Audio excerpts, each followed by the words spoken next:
Katz and Cosby, entertaining and informative on the Red Apple Podcast Network.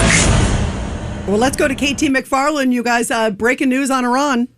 Breaking news, WABC. And joining us now is former Deputy National Security Advisor under President Trump, KT McFarland. KT, there's a lot of very passionate reactions. That's a nice way to say it. After the memorandum came out today, President Trump unveiling the 14 points. What do you think? And you can see there are a lot of people who are a little unhappy. Look, I think it's a great plan. It may not be a satisfying plan because we would like to see all the mullahs in the IRGC lined up and shot, but that's not a very realistic plan to do that, to have them all shot. Why? First of all, the people who say that the mullahs and the IRGC are even more powerful, no, they're not. They have an economy in shambles. They have a military that's been completely defanged. They don't have a defense industrial base left. They can't make more missiles. They don't have proxies. Those guys have all been eliminated. And we are now going to be able to watch everything they do with their funds. We now have complete visibility on all of their offshore money, all of their cryptocurrencies, so we can see what they're spending their money on.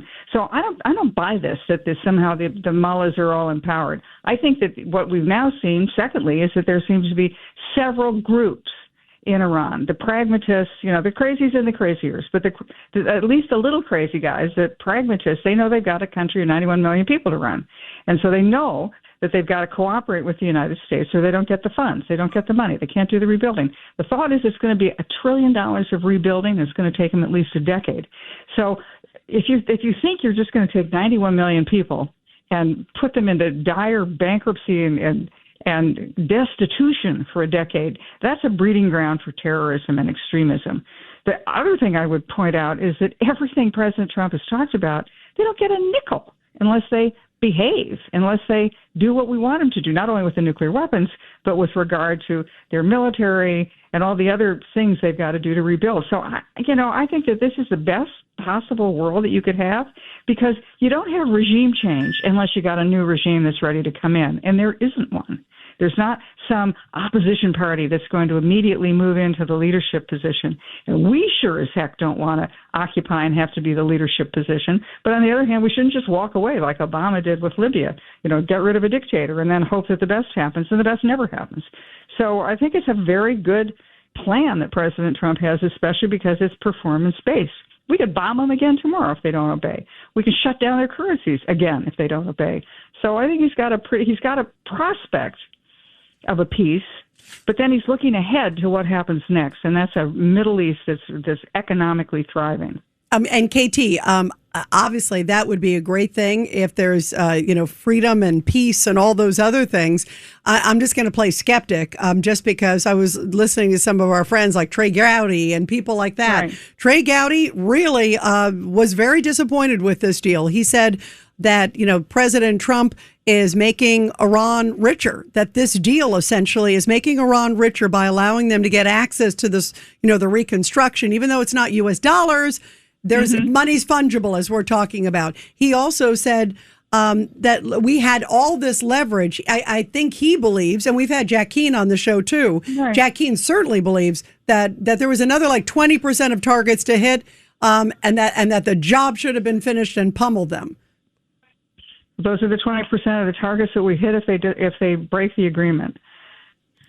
I mean, I guess I'm just somebody who's been around the Vietnam War and the Afghanistan and Iraq, and every time we do a regime change that we force on somebody and we try to impose new leadership, it doesn't work.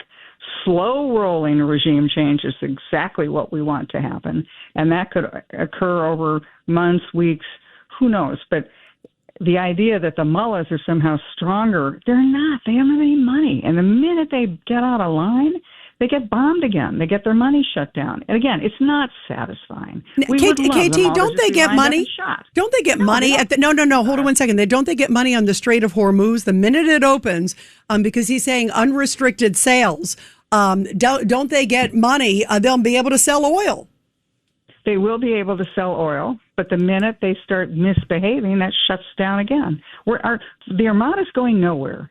It could turn back on tomorrow, and we could bomb We could bomb Carg Island. We could do a lot of damage to whatever is remaining of their military infrastructure, should we choose to do it. It's all performance-based. And, okay, so maybe people think that the better thing to do would just be to line them all up and shoot them, but I don't think that augurs well for a country of 91 million people. I think so look, we've got the opportunity to punish them all. That was the problem with Obama. He never had any punishment mechanism if they broke the deal. Right, he had zero. Zero. It was just a strong note to follow. President Trump has the Armada standing by, ready to bomb. That Armada is not going away. Yeah, and he made that clear today. I did like that part, believe me. I like that part where he said, we are locked and loaded and ready the minute they break it. And he said, and believe me, we'll use it. To me, this is the only resolution of the situation that has a prospect of a peaceful generation. Anything else, either leaving a powerful mullet, they're not powerful. They don't have any proxies. Obama didn't do anything, right? The proxies remained. The missile systems were there. The nuke program, they could have nukes within a decade. Obama had none of this other stuff. President Trump has done what Reagan did in the Cold War. It's called the anaconda theory, by the way. It's the anaconda policy, where you have a snake that just sort of wraps itself around and around and around and strangles them. And so what Trump did was got rid of the proxies, got rid of the terrorists, got rid of the finances, and then with the military operation, got rid of their military and their army, and their navy, their air force, their command and control, their missile defense systems in Syria, understands where the money is now. We now have complete visibility of all the banks. So let's say Iran says, okay, we're going to sell our oil tomorrow. We're going to make all this money. We're going to build hospitals. We're going to see if they're building hospitals. If they're not building hospitals, if they're starting to rebuild nuclear sites, terrific. We'll bomb the nuclear sites and we'll cut off the money. And, KT, the one thing is the markets are very smart. The price of oil is down to $74.95. Wow. The lowest it's been in a while. So all the nuclear scientists that are looking for negatives, the markets who put up real money are the smart ones. Oil is down to $74.95. The interest rates did not go up as people were saying, oh, it's got to go up, They're full of crap. And Rudy Washington, you congratulated me before. What did you say before? I congratulated you before, and I think Steve was in the room the last time. We have a witness? We have a witness? All right. Where the experts were saying it would take the summer for the price of oil to come down if there was an agreement. It would take several months. And Secretary Wright saying that oil is going to go up till 2027. Exactly. Yeah, and I said he was full of crap. No, yes, you did. That was a doozy. You said within a week, John. Exactly. I asked you that question. You said within a week the price of oil goes down and the price of gasoline at the tank goes down. KT, I walked in and I bowed. I said, I got to give it to you, Kat. You called it. And KT, I want to say something that I was saying to them in preparation for the show. You're the first person I've heard say it, and which was the most important thing. The Obama agreement created a glide path for a nuclear bomb within 10 years, which would have been 2025.